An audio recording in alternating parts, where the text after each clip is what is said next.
Okay, so here it is. Life. So easy, even a caveman can do it. Now here's the thing right here, is actually life is not easy at all. It's very, very hard. I have known people that have been through some of the most horrible and horrific things that have made life very difficult. Many of you in this room have been through some of those, and you know people that have. I had a good friend of mine a couple years ago that I went to high school with. He and his wife had their second child. Everything looked great after the child was born, but then after a couple weeks there was something that was wrong. He had to go back to the hospital. For some strange reasons, this child did not make it, and the child died after about 3 weeks of life. That's hard. Life is not easy whenever that happens. Or maybe a guy by the name of Brett Van Wardle from Chicago. 12 years ago, his wife, Joanne, they were a young married couple, had things going well. She worked for a company. Her career was going great. His life was going great. Loved her so dearly. And she went on a business trip to Pittsburgh, from Chicago to Pittsburgh, and for some strange reason, the 737 that they were flying just short-circuited out of the air, and she was killed instantly, and he's left all by himself, wondering why.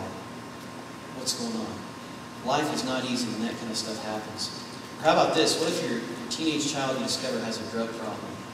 They're hiding from you, and it just comes out. Life is not easy when that happens. Or what if you find out that your spouse is having an extramarital affair? All of a sudden, life is not easy. It becomes so direly difficult, direly hard that it's wrenching. And you wonder, how can I go on? And you look at it and you think, man, I don't understand if I can do this. Or how about the couple that their joy of having a child turns into horror when they find out this child has an issue where they're not going to be normal for the rest of their life. It's going to have special needs because of some type of brain damage or something like that. And they're going to have to care for this child from now until forever. That is hard. It's not easy. Or how about this? What if you lose your job? And you start to wonder, man, where is my next meal coming from? You ever been in that situation before? I did at one small point in my life, and I didn't know where our next meal was going to be coming from. That was very difficult. Life was not easy at that point. Well, here's the thing that we can say. Sticking to the basics can certainly help with those things. And we certainly have to have them. God first, man, He helps with that a lot. He can help you to navigate through that. Making sure your family is in order and that's working, yes, that can definitely help with that. Having a purpose and understanding that you're not just a waste, you do have a purpose, yes, that helps you to navigate and that helps you to get through it. But even with those things, and even if you got those in order, you can still look at life and it can still be hard. You can still grow weary. Example of growing weary. This coming Saturday is the 5K run that we're helping sponsor for Rachel House. When I first heard about this, I thought, you know what, I'm going to run in that. And you know, 5K, that stands for 5 kilometers, and that didn't sound very far, but I found out that's like 3.1 miles. That's kind of a long ways. I've never run 3.1 miles at one time before. I've run a mile. I remember doing that in school, and I could do okay with that. After your sides start hurting, you know, after that last little lap on the track, I thought, you know what, I'm going to do it. And so I started kind of just getting up in the morning, and first it started with 1 mile, and man, I could barely get through 1 mile. And then I got up to 2 miles, and I thought, man, I'm doing good, and I could barely get through that, but then it started to get easier. And then this week, finally, I got up and I did over 3 miles. And after I was done with 3 miles, I was like, man, that was it. Yeah, no problem, I can do it. And then, you know, my goal was to just get through the Rachel House thing. I thought, you know what, maybe I can win that baby. And then I thought, no, I'm not going to win that baby. I'm going to go there and I'll just be wearing my t-shirt, my shorts, and there'll be these guys wearing this like super fast speedo stuff. And I'll be like, y'all just knock yourself out. I'm just going to get through the thing. But, so I ran 3 miles and I'm feeling good about myself. And then the next day I thought, no, I'm going to go and do it again. Just go and do it again because it felt so good. I got up and I went and I got about to 2.5 and I just stopped. And I'm like, what happened? I literally could not push my body any further. I'm like, wait a minute, yesterday I did it. Why can't I do it today? And I just ran out weary. And I'm sitting there huffing and puffing and my legs are in pain and I'm going, I can't do it. And I thought of this scripture right here and I thought about what we're going to talk about. Isaiah 40:30. Even youths grow tired and weary, and young men stumble and fall.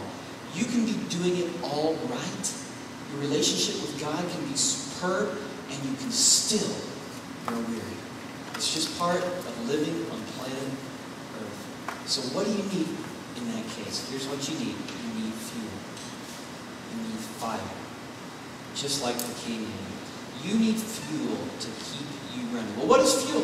What is it for the believer? Well, there's some that are very obvious. Look in your notes right there and just write these things in. These are so obvious, it's almost embarrassing to say them. But I tell you what, whenever the day comes when you're running out of gas, look at these things first and see what's going on. Obvious fuel, Bible. This thing right here, you've got to read this thing daily. If you're not doing it, you've got to do it. It is fuel for your soul. I cannot tell you the amount of times when I have been weary, worn out. I will take it, I will look at it, I will read it, and I can go a little bit further. I can do it. Bible, prayer. When I say prayer, people freak out about that. Prayer, that is communication with God. Talk to Him.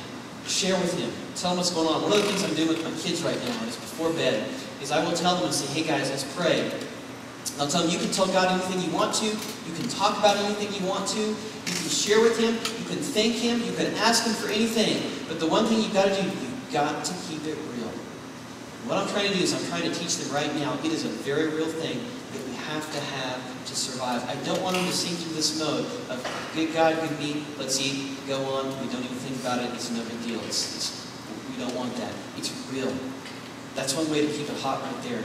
Another obvious fuel is church. Church, that's what we're doing right now. It's what we do whenever we come together, whether it be in life group, whether it be here, whether it be going out to lunch, whether it be hanging out at church. Do not forsake the fellowship of believers. There's some people that their life is not going real well, and they haven't been to church in months, and they wonder why it's not going well. Let me tell you something. I'm going to kind of step on your toes here a little bit. If you think going to church is, man, once a month will get it for me, man, you have got it wrong. You have got it wrong. You have got to be with some people that you can be real with, that you can be honest with, that you can talk to, because they can lift you up, and it is fuel to keep you going. I cannot think of the amount of times during the week when I thought, man, I just want to hang it up. I just want to give it up because I'm tired. But then I think, I'm going to have lunch with David tomorrow. Okay.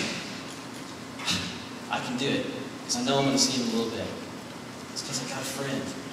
Or man, I know I'm going to be hanging out with Tim in a couple of days. Or I'm going to be going to small group on Friday night. Or you know what? All right, tomorrow's the day that I'm going to be seeing Brad. I can't give up. I gotta get up. Okay? And man, it helps. And then you get with them, and then they're all happy, and they're going out, and they're going really good, and you're thinking, why are you smiling all the time? And then the little bit of them gets on you, and you're like, yeah, we can do it. And you realize they're no different than you are.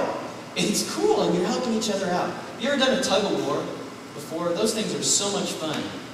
One of the things that is amazing is you have all these people, when it's a lot of people doing them, and you're pulling with all your might, and you're just trying to get there. And if one person lets off, or if one person stumbles, man, it shifts the whole thing immediately.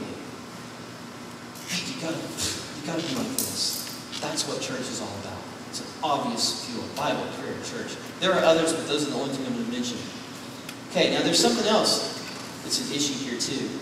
And that is there are some obvious things that can suck the fuel right out of you. And just to kind of illustrate this, my dad owns a 1934 Dodge Brothers automobile that's parked in a shed down in southwest Missouri, and it hasn't run in 20 years. But I can remember whenever it would run, and I remember when I was a kid seeing my dad, he would get it out every once in a while and just take it for a hop around the block.